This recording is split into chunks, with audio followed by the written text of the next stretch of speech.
first, with the greatest of pleasure, ask Her Excellency Agnes Oswaha, Ambassador for the Republic of South Sudan to the UK, for the official welcome and ministerial introduction.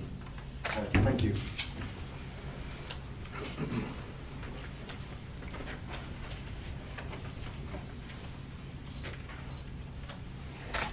Good afternoon, Your Excellencies, members of the press, distinguished guests, ladies and gentlemen.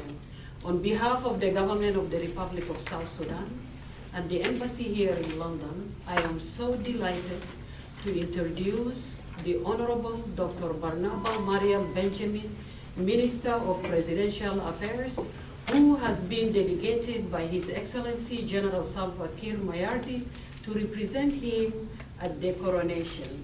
So we are delighted to host this press conference, and it will mainly focus on the unfolding crisis in the Republic of Sudan, as well as the current political and development in the Republic of South Sudan.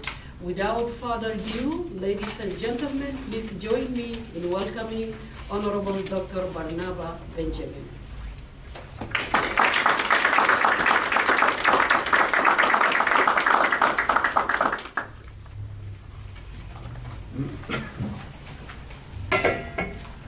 Your Excellency, Ambassadors and High Commissioners accredited to the United Kingdom and Ireland, I also recognize our members, citizens, both of the Republic of Sudan and the Republic of South Sudan, also distinguished guests and honorable members of Parliament UK who might be on the line, and any other interested friend listening to the issues of South Sudan.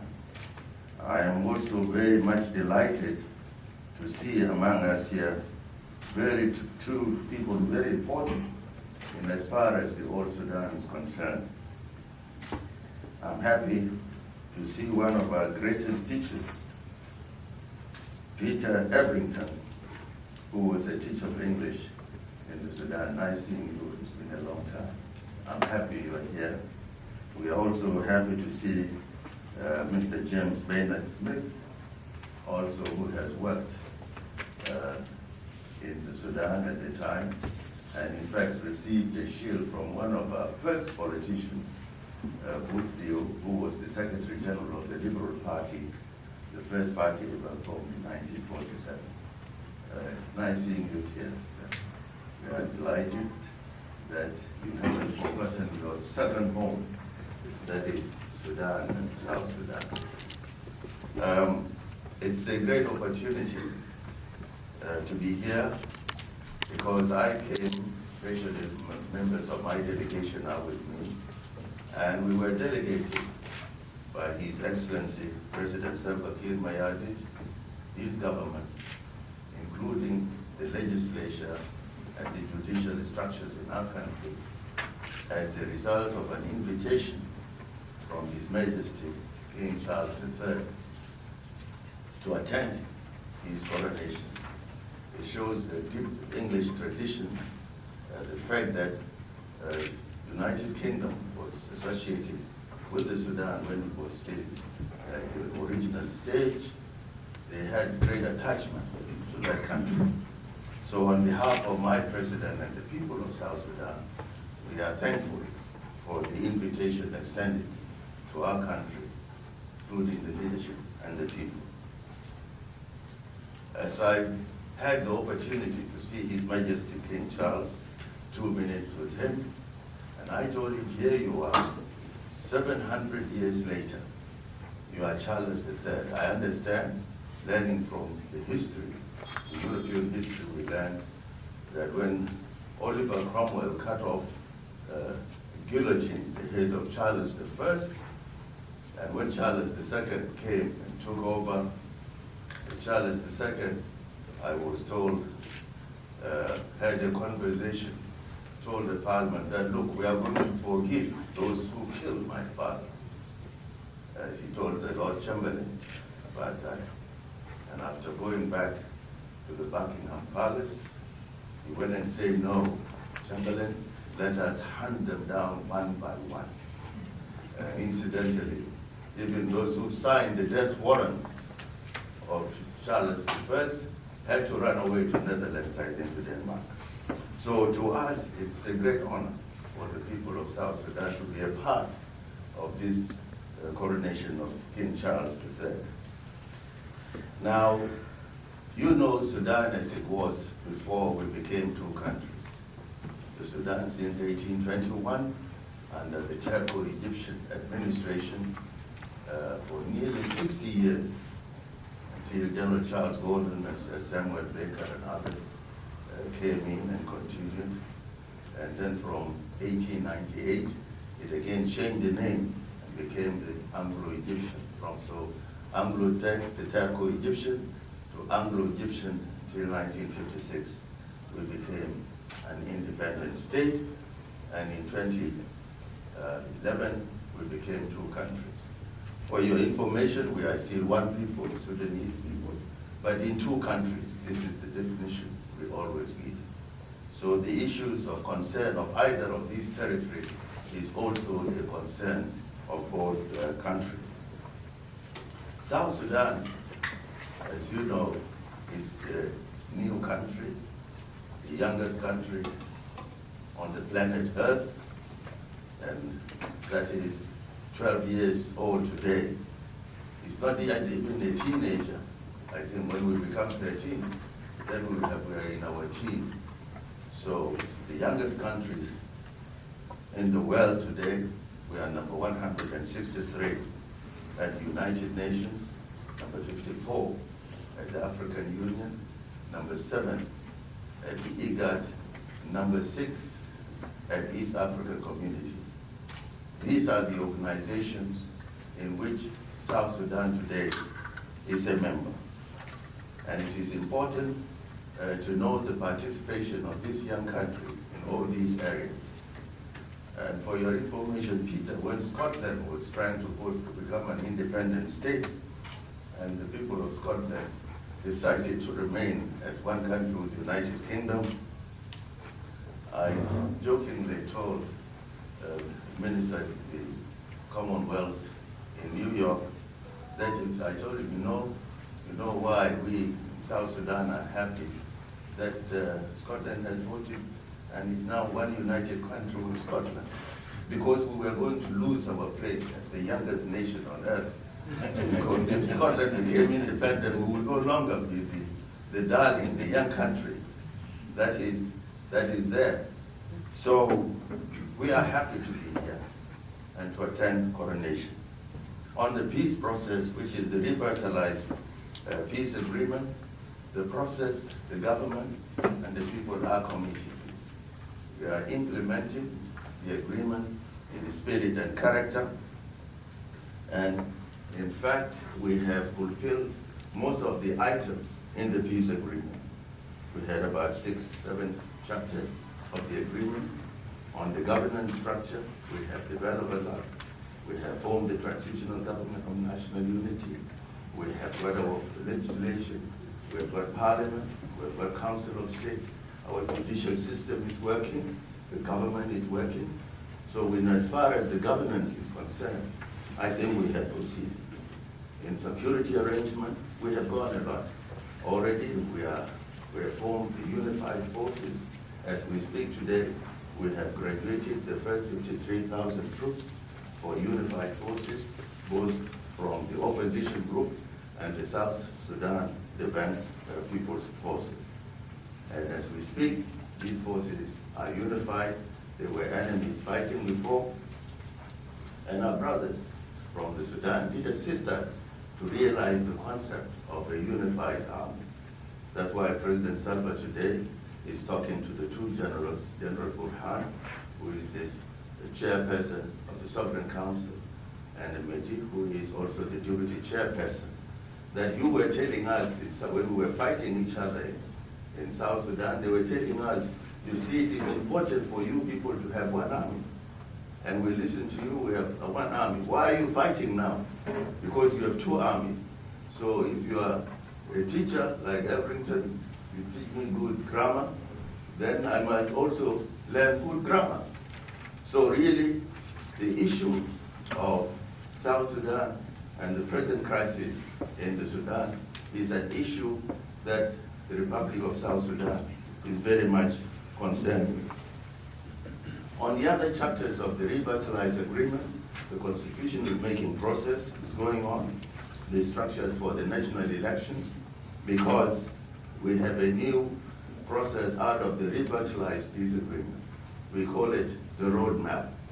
The roadmap is a compressed items within the revitalized transitional peace process is sort of condensed into the roadmap because we would like to go for an election at the end of that period. So all the implementation of the peace process is condensed so that by the end of 2024, we should be able to go for elections. So the roadmap is not a new agreement. It is, in fact, to channel the peace agreement in a specified period so that we can implement all that is required in the peace agreement and we end up with the free, credible, and good elections. That process is going on. Of course, many friends and partners are telling us that it is that it might not be possible for us to implement the whole peace process. But I think with determination, we will be able to do it. But there are things, for example, the bills passed by the parliament within the agreement. We have over 8 bills already passed. The issue of healing and reconciliation, reparations, and the issue of hybrid court. This process is going on. The government aims, because to hold a free and fair elections, you need to have an election commission, you need to have a new permanent constitution, you need to have sort of a reconciliation forum where people can begin to forgive one another. And all these things now, we are implementing them within the context of the roadmap. Therefore, there is no any hidden agenda really that the government might be finding a ways of extending its rule, its period to stay in government. There's full of commitment, and this is what I wanted to share with you, that the peace process is being implemented, completely committed to by the leadership of the country.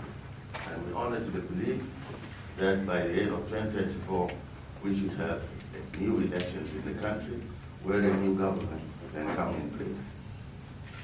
The unfolding crisis in the Sudan, General Salva Kiir Mayardit has been in communication, continuous daily communications with the two leaders.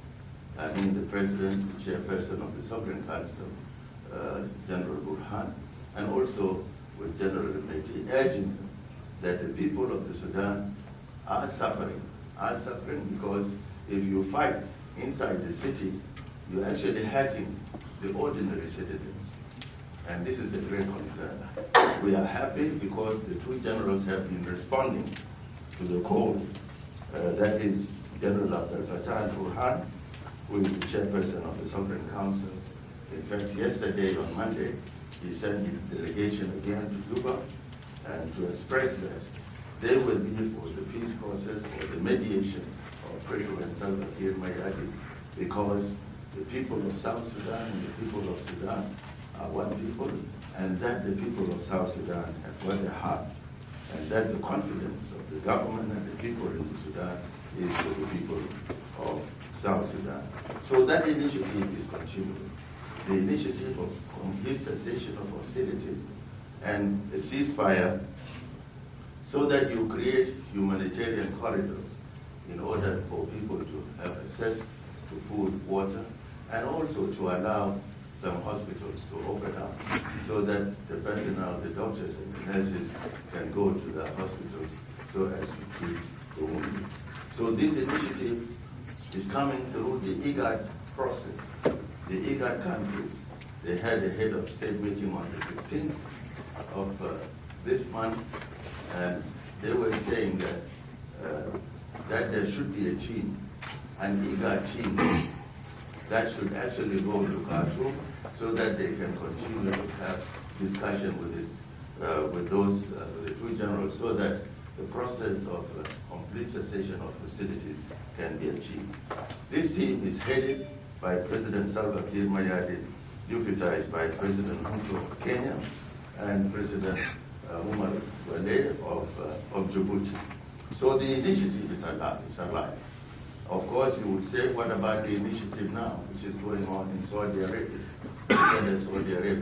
It is an extension of that process, which was started by the IGAD process, headed by President Salva with the help of the two presidents, that asked both for a 3 days cessation of hostilities, then an extension to 7 days, and the purpose is to create humanitarian corridors, allow people to get out of the city.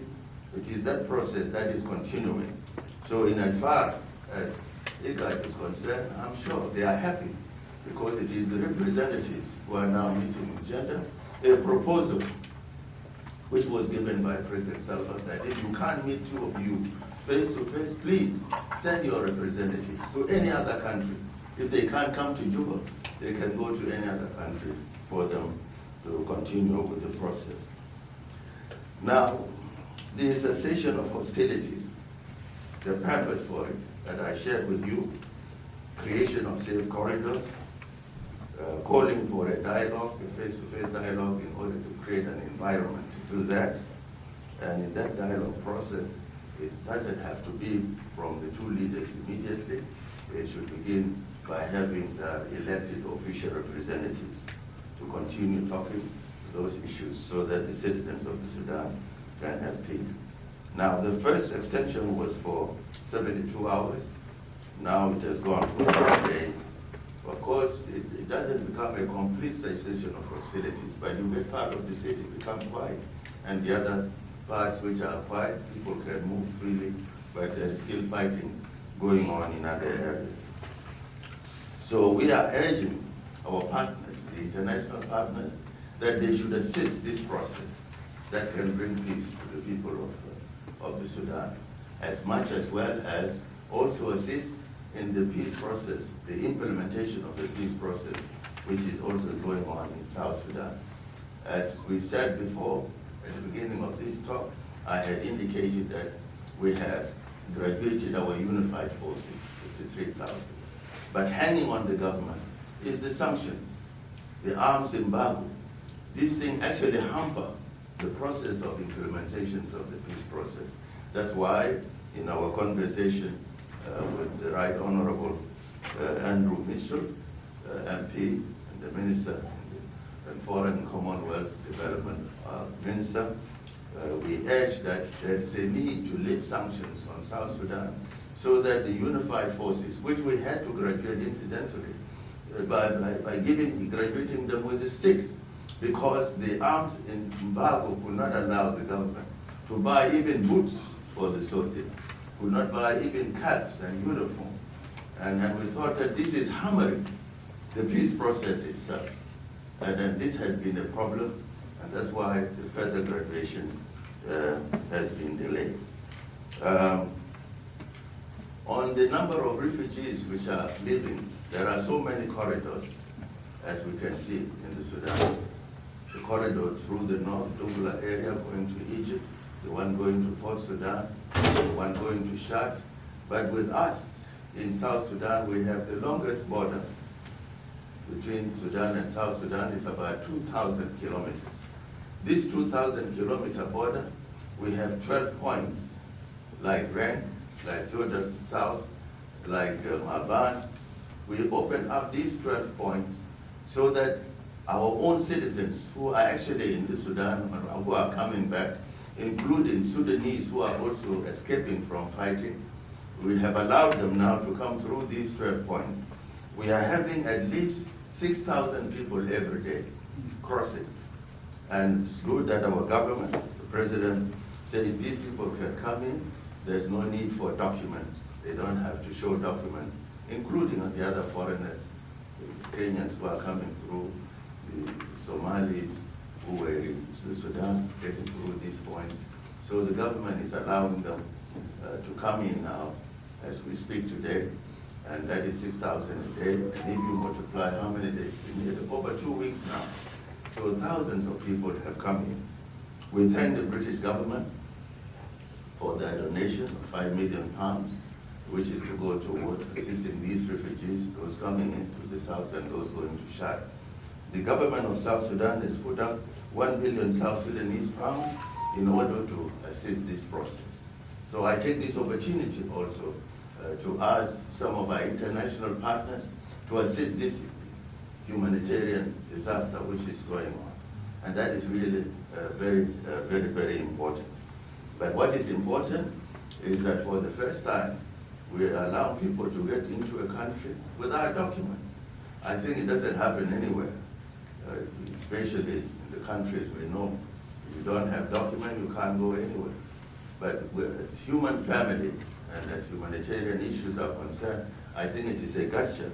It should be a new way of looking at those running away, saving their lives, running away from pressure.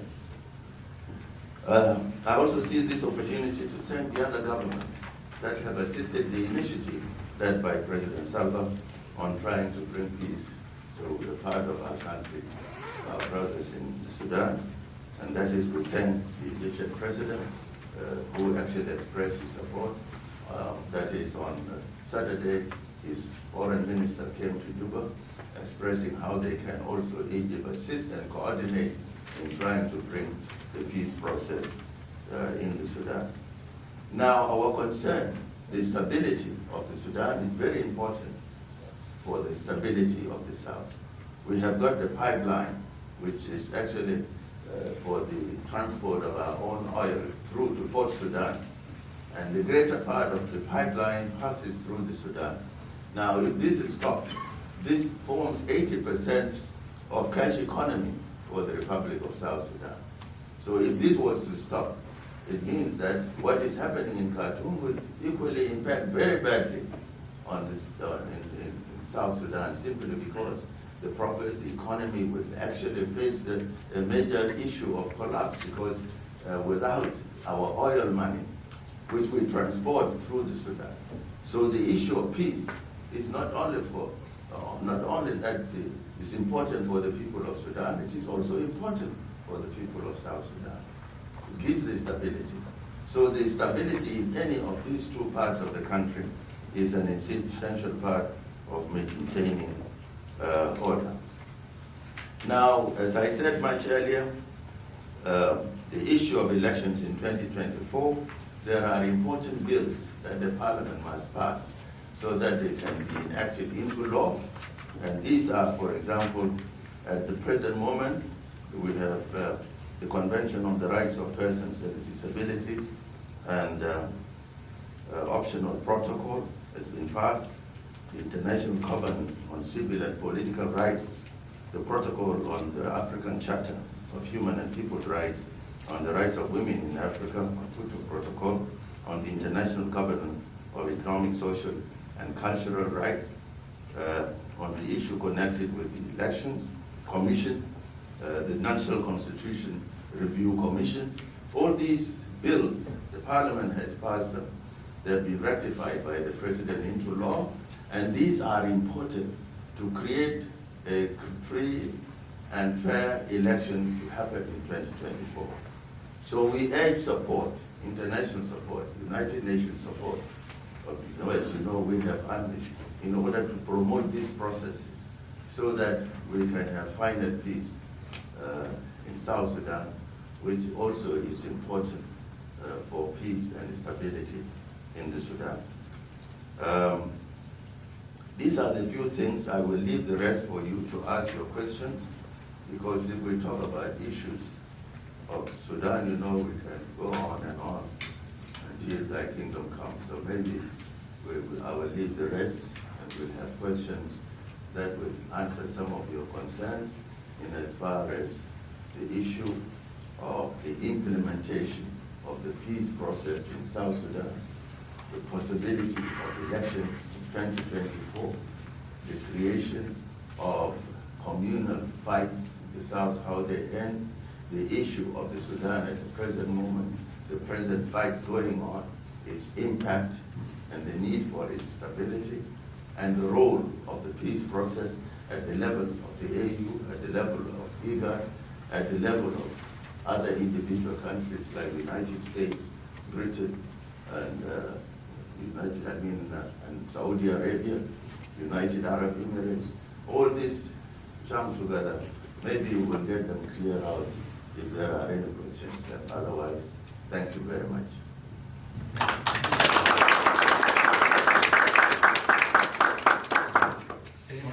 And okay, at this time, if there's anyone that would like to have any questions, just let me know, please, and I can hand the mic to you.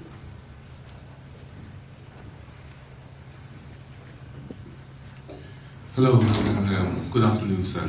My name is Christopher. I'm an owner and of a radio station. That's a local radio community station in South London. Keeping in mind our human family, I have a question in regards to an article that was put forth by the Guardian newspaper, okay, on Saturday the 7th of May. And the headline is, the Home Office is accused of being unashamedly racist towards Sudanese. Now, I'll just read a short paragraph. It says here, experts believe the UK has adopted a segregated immigration policy which favours those fleeing Ukraine. What's your take on this, sir?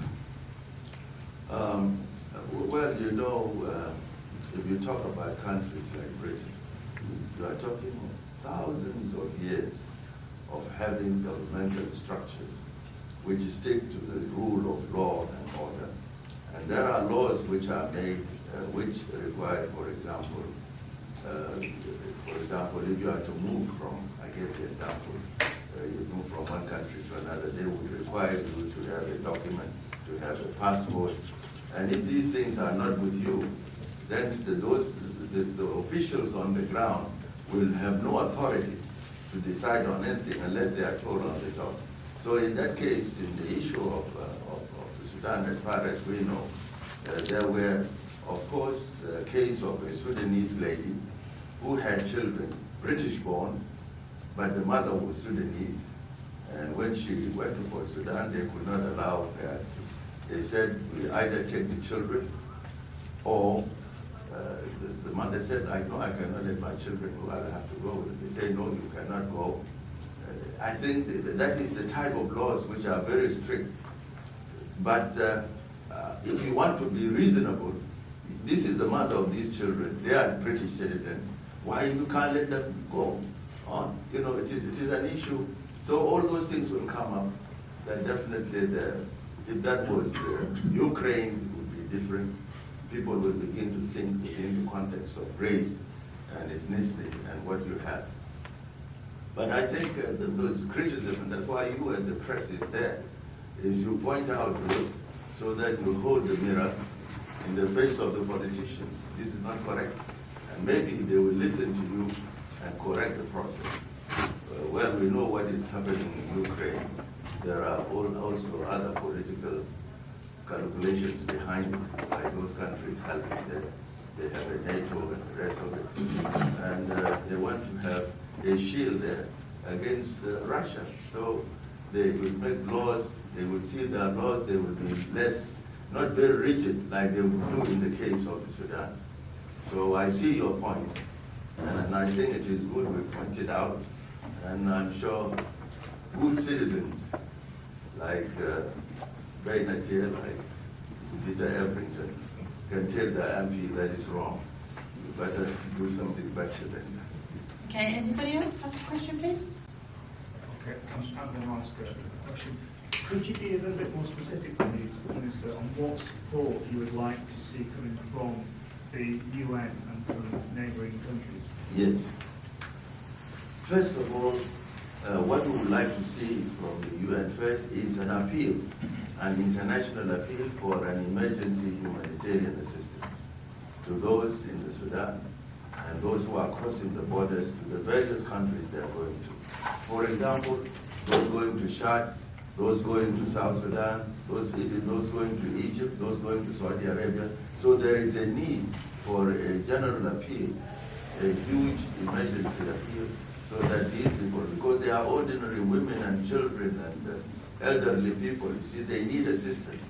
And some of these countries, like my own country, what is 1 billion South Sudanese? It's not good, it's not enough.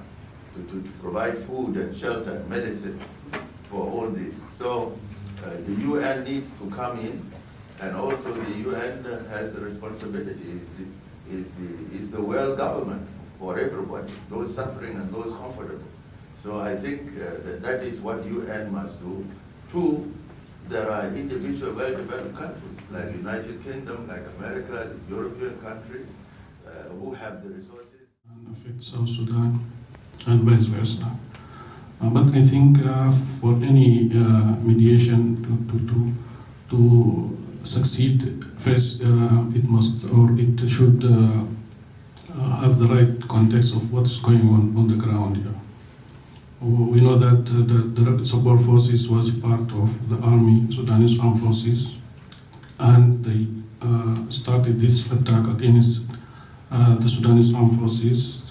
They attacked the headquarters of the army and the Sudan, the Khartoum International Airports and Marawi Airport simultaneously, and they wanted to assassinate the president of the Sovereign Council himself, and some of his guard died as the result of this attack. And the Sudanese Armed Forces just absorbed the first attack and took the initiatives to defend the countries, and now they are defending the country against these rebel support forces. And we have all seen the atrocities and the hostilities that these rebel support forces committed against the civilians. They occupying the hospitals, schools, facilities, centers like water stations, electricity stations. So we'd like just the initiatives, the IGAD initiative, and we thank you and your President, His Excellency Salva Kiir, for his initiatives. But to put it on the right context, that is a rebellion against the Sudan states, and the atrocities was even condemned by some of the international bodies and international human rights in Geneva and other international figures. And they said that even some of the foreign nationals also involved in this fighting from neighboring countries. So don't you think if we don't have the right context that may affect the mediation or the initiative of the IGAD? And thank you so much. Yes, Your Excellency, I absolutely agree with you that there must be sovereignty leadership, which is enshrined in the government national army that represents, and the duty of the national army is to protect the sovereignty and property and the lives of the citizens in that country. So that sovereignty is in the hands of General Burhan, because he is the head of the government, which is the legal constitutional government. And I think I agree with you absolutely, and that's why people believe that it is General Burhan to lead the peace process, because it is the sovereign authority of the country, the constitutional authority of the country, that they are given by the people of that particular country to protect that country. So the rapid force support forces, of course, I think the initial agreement for the rapid forces to come to the capital, Khartoum, I think there was a mistake there, because our experience in the south is opposite. You see, we didn't bring them to Juba, because we could have ended up like you. But we thought, let us have some arm length, because soldiers, a simple thing, can just a quarrel between officers can lead into something different. So I hope we are all praying so that really peace, because you have seen the suffering on the screen. It's terrible indeed. Missiles and all these weapons. I think, and I agree with you. It is the mandate. It's the mandate of the government to see that there is stability, that the lives of the citizens are protected, and that's why you agree to a ceasefire in order you allow food and water to get in. But to destroy institutions like water facilities and electricity, that is even more harmful. You have patients who have got kidney failures. They are not able to have their kidneys clean up. You know, those with heart diseases, those diabetic cases can't get pharmacies to get their medicine. It's a real humanitarian disaster. So I hope our international family will be able also to respond in a positive manner. And that's why the role of the UN is very important. But we don't want the role of the UN to look like that of DRC, like that of Liberia before, or Sierra Leone, or South Sudan. It should be much more robust than what it should be. So, are there any more questions from the crowd? Can I just pick up on one thing, please, Minister? In terms of the domestic situation and the elections for December 2024, are they set in stone at the moment, or is it just possible? well, the government is truly convinced that it is possible. That if we implement the bills, these bills are passed by Parliament and enacted into law by the citizen at the right time, then you can possibly hold an election process. And it is the election that will solve our political problems. Because now in our country, it is the first country in the world to have 5 vice presidents. 5 vice presidents, you can imagine. It doesn't happen anywhere, but it's a good experiment. If you have a political problem, you try it. It will solve your problem. So unless we go to elections, so that these people seek the mandate being voted in by the ordinary citizens of that country, it will be very important. Now, if you say it is too much, this is a huge government, why do we have 5 vice presidents and the president acts and removes some? Then it will be another war. So let's go for elections. And let the people decide who is their leader. And then from there, it will be the decision of the people democratically decided upon. That's why the issue of elections is the real joker card to solve the problem in South Sudan. Thank you. Is there anything else before we move over to the handing back of the ceremonial shield? Can't see any more hands. One in the corner, please. Last question. Hello, my name is Atul Menon. I represent some institutional investors in Africa. We've been dealing with your government as far as supplies are concerned, in commodities as well as fuel. The problem we've been having is we get into contracts with the government, we get paid 50%, and upon delivery as per contract, we've not been receiving our payments. Why? Because we've had to deal with unscrupulous people in your government who kind of hijack the payments.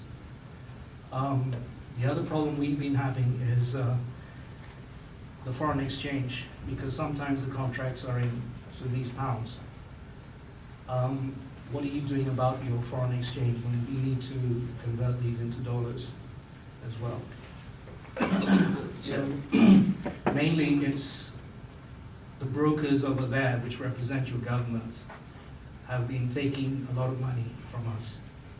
So what are the risks? These are the challenges. We want to help your country because most of it, like myself, I come from Kenya.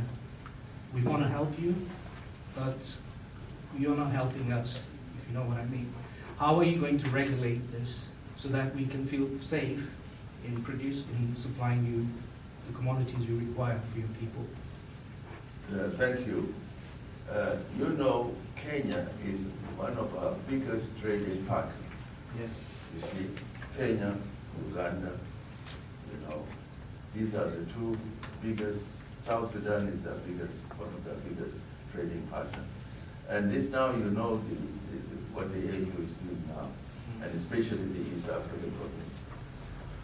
We are having the intertrade between the countries so that the issue of currency is resolved. So that if you can assess South Sudanese pounds in Kenya, I mean, this is the latest situation now, so that the currencies can rotate among the member states of the East African community. This is one way of trying to resolve this. Secondly, building proper roads. You know, highways now being built between Kenya and South Sudan in order to make us a free movement of goods and services. You see, this is another way to resolve this challenge. As for the few corrupt officials, when having good law and order, they will be caught in the end. You cannot run away with it all the time. The law will have to take its course if there is a corruptible practices which are not acceptable. You solve that through the courts. That is the only way. You have the East African Court of Justice, where you can take any member of the East African community to that court in order to rectify your right. And I will seize this opportunity again to encourage more investment. If you look at South Sudan today, South Sudan is 642,000 square kilometers of land. It's good land. It has got the equatorial forest in it, it has got the tropical part in it, and the savanna part, with enough amount of rainfall, 8 months of rainfall, huge number of rivers, streams. The greater part of the Nile is in South Sudan, the White Nile, the longest part. So there's an enormous amount of water, good agricultural land. And the other day we were discussing with your president to encourage farmers, because there's going to be a shortage of maize in Kenya now. And if they were to come and farm in South Sudan to produce more grain for the area, it's possible. So it is this getting together, that is one way of resolving this issue. So I encourage investment, because how many are you in Kenya? Are you 40 million now? How many? In that small land. Soon you'll have no piece of land. But look with us, 600, you can give each one of us 1 square mile of land. So it is good, you do good business with us, so that your citizen can also come this way. So it is a two-way traffic, you know. Yeah, you have to swallow a bit of corruption, but at the same time, you gain in the other process.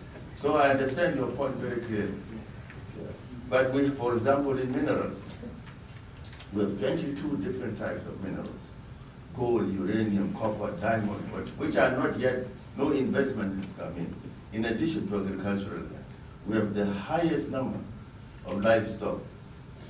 Per capita of cattle is #1 in the whole world. You can give every South Sudanese, even the one who is pregnant in the womb, 5 each, and it goes around. It's the highest. But if you go to Juba, we have no milk, because we use it for marriages, beautiful ladies. So there is much more that Kenya can gain by encouraging investment in South Sudan. So don't give up. You can sign the contracts at the back. I think that's it in terms of questions. Just a reminder from the ambassador that we do have a large online audience, and I think they're going to be delighted to see what happens next, which is the handing back of the shield.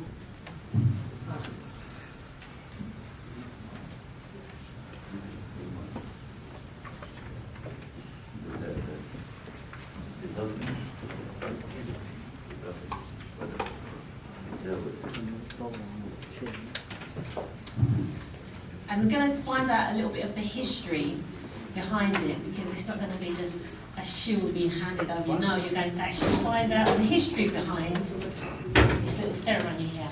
Okay? Peter, please. Thank you.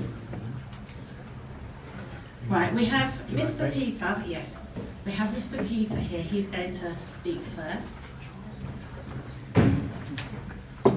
Excellencies, ladies and gentlemen, it's a pleasure and honour to be among you this afternoon, and a special welcome to Britain, to the Minister, and thank you for responding to the invitation to the coronation. Sharaftana. You honoured us by your presence, and speaking as a native here, the coronation has been a reminder to us that if we're looking for justice, mercy, prosperity, unity, peace, there is a requirement behind all of that. And with the vows taken by our sovereign and the ministrations to him, the short answer is it's a reliance on the power of the Almighty to guide us in the ways of peace and to change our hearts when we depart from those right ways. And that is a continual process vital to anything we're able to call democracy. So it's been a time of reminder for us British about what is important and what falls on our rulers and what falls on us. And I'm glad that the King has stressed his task is not to be served, but to serve. And I think if we can take that seriously as a people, that translates into a calling for Britain to serve the world, and particularly, I would say, the nations we once ruled for some time.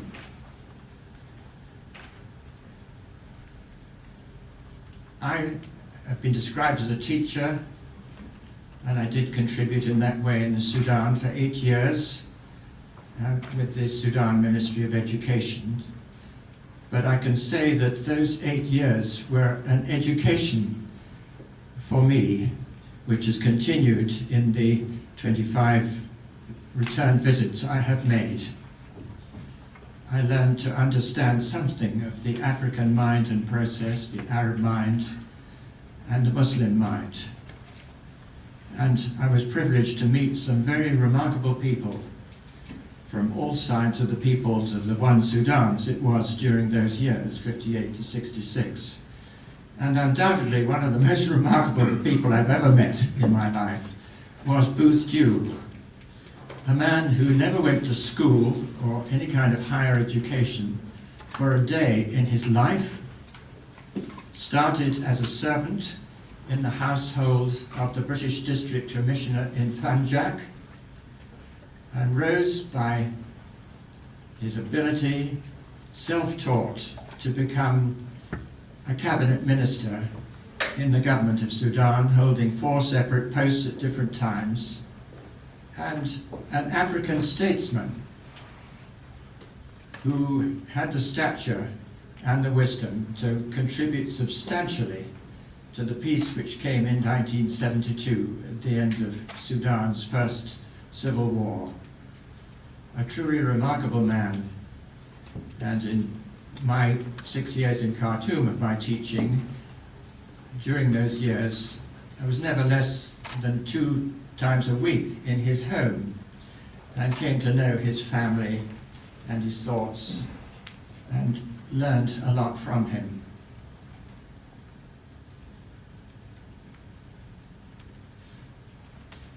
My colleague here, James Maynard Smith, James formerly, he likes to be called Jim. We'll continue with that, I think.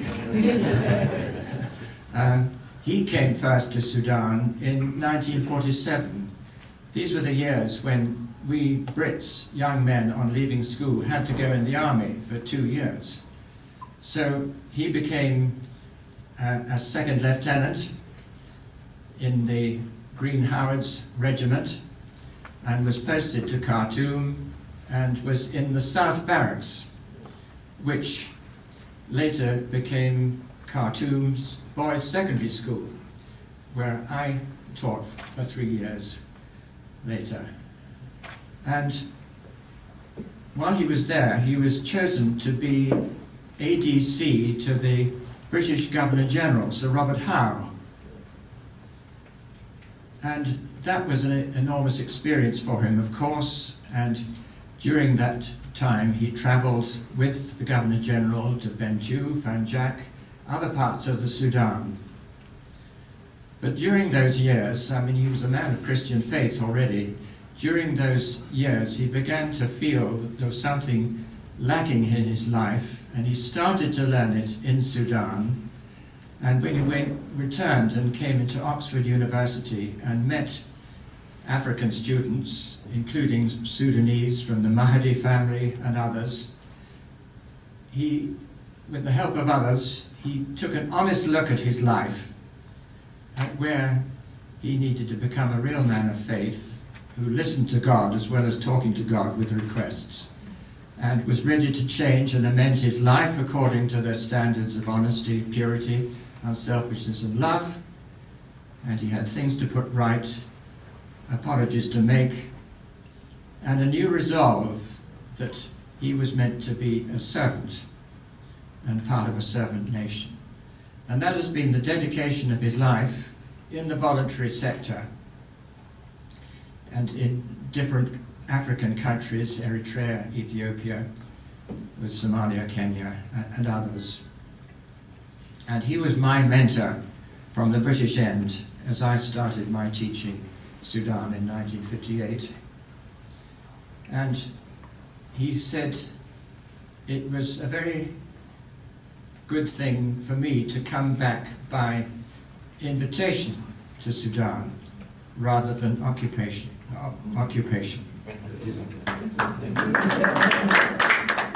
And he was there with another colleague earlier that year for several months as guests of Abdallah Khalil's government, Prime Minister at the time, and of the Mahdi family.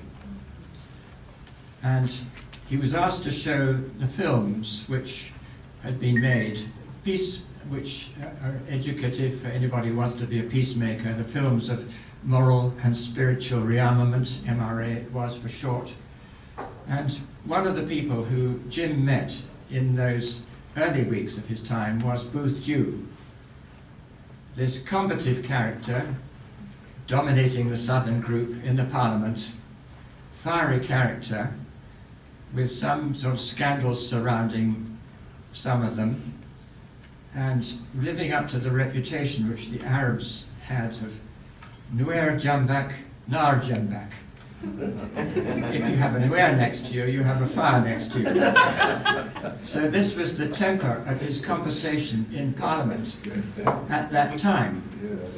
And I think it shows some grace of Abdallah Khalil that when a delegation was forming to be sent to the Moral Rearmament Conference Centre in Co, Switzerland in 1958, Abdallah Khalil chose him and Joshua Malwal Moot from Bentiu, the Member of Parliament, together with Mohammed Saleh Shangiti, the Speaker of the Parliament, and Daoud Abdel Latif, who was at that time Governor of Kassala Province, and later originated the 1965 Round Table Conference, you might remember, in that attempt to solve in the First Civil War.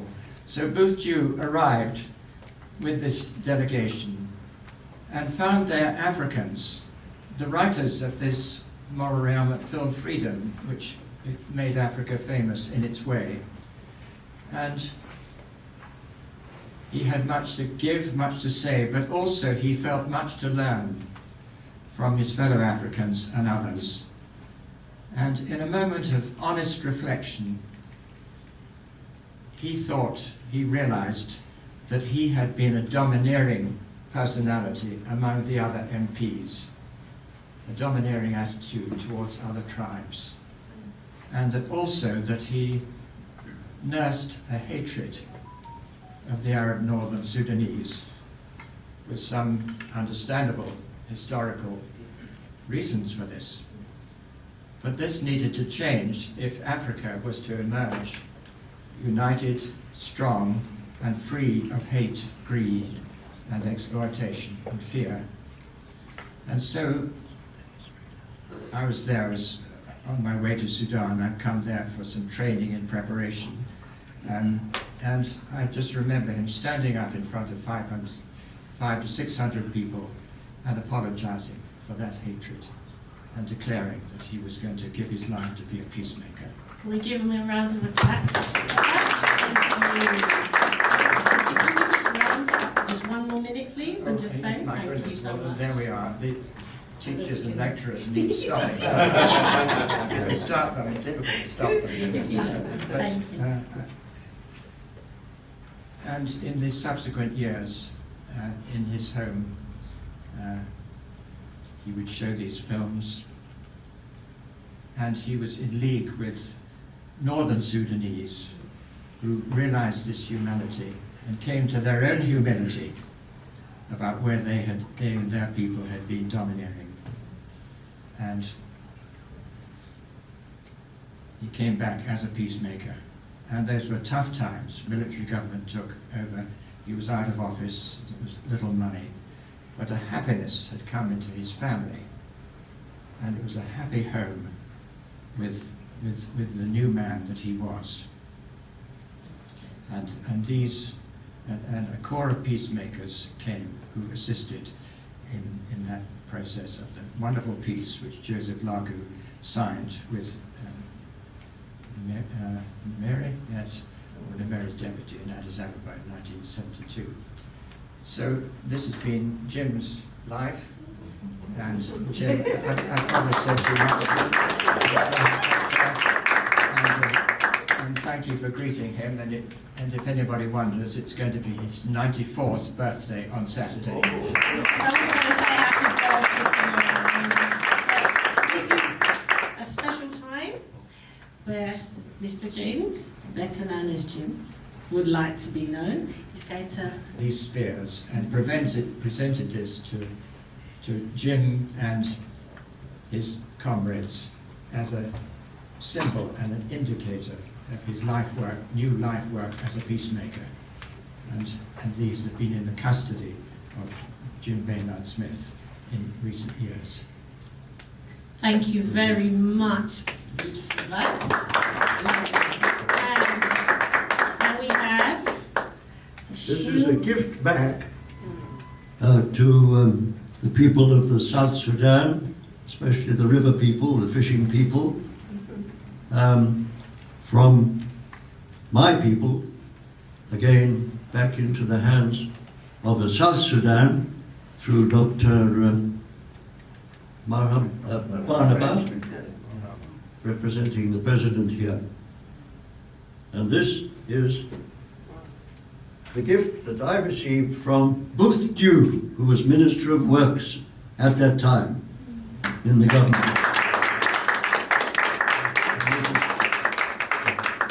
A wholehearted gift back for all that we have learned, we British, in this amazing country over the years.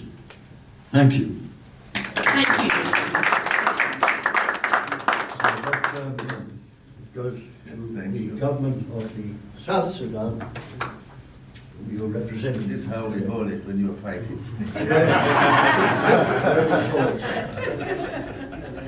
Yes. That's it. Thank you very much. Shake hands. Thank you. Thank you. This is great. Yeah, that's great. The main part has fallen off, actually. Yeah. So that's just great. Can we just have one short statement, please, from the High Commissioner from Uganda, Her Excellency here? She wants to talk. Very briefly, thank you. Do you want to come to the front? Take the phone, yeah. Thank you. Honourable Minister, it's wonderful to see you again from our coronation days. Thank you, Your Excellency Agnes, for asking me to say a few words. I just, on behalf, my minister was here, as you know, and we had a quick meeting with you. President Museveni of Uganda is very committed to the peace process, and I think you're fully aware, and those who are not, please be.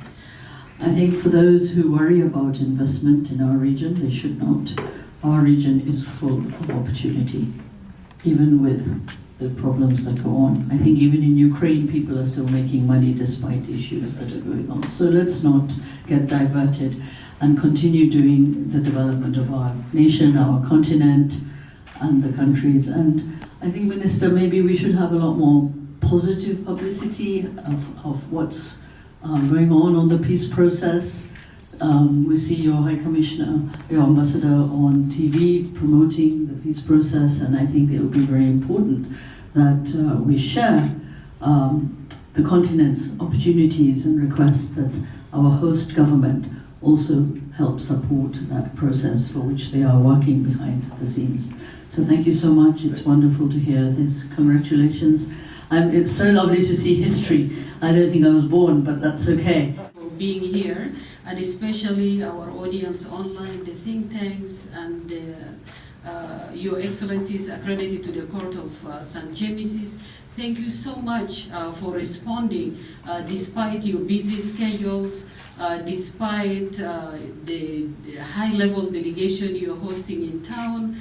And thank you so much for the shield being returned back to the Republic of South Sudan. So let's give another round of applause to Stars, the officer Jim, Saatu Jim. So thank you. Now I will hand it back to Honorable Dr. Barnaba Benjamin Marial, the Minister of Residential Affairs, to give closing remarks. Thank you. Thank you, Ambassador. First of all, we are extremely delighted that you have returned a great treasure in the history of our country making.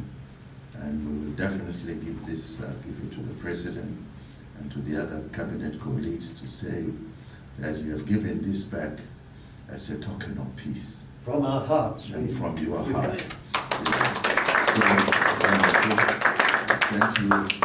Like a true soldier, we have demonstrated, always committed to what is right. We will definitely, our President will appreciate.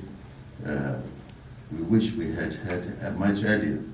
You might have done this in Juba itself, you see, rather than here. But all the same, we will let the President, and it will be in our archives. And your name will be there, and the speech of our great teacher, who did a lot teaching English in the Republic of Sudan as a whole, making grammar books and things like that. It was wonderful. So thank you very much. On behalf of the President, on behalf of our people, we thank you for giving back to us this great treasure. Because Booth Dew, as he said, did not go to school, but he learned at home. And he actually formed the first political party known as the Liberal Party in South Sudan. And that became the original political gathering of that party. He was a very clever, intelligent person. And this is, you can see what he did. He's no more here, but he has still left something behind, which we are still talking about. This was a simple initiative of peace building and change. That's absolutely. So thank you very much. I thank also the ambassador and all the high commissioners who are here and invited distinguished guests. Thank you for being with us, listening to the story of the two Sudan, of one people, the Sudanese. Thank you very much. And incidentally, it was President Museveni in the heads of state meeting that nominated President Salva to head the peace process. So the contribution of Uganda is always there, Kenya is always there, and the others. So thank you. If you'd like to take some pictures of initial interviews, then you have about, I think, 20 minutes or so, or 15 to 20 minutes. So, thank you all for coming. Thank you very much. Cheers.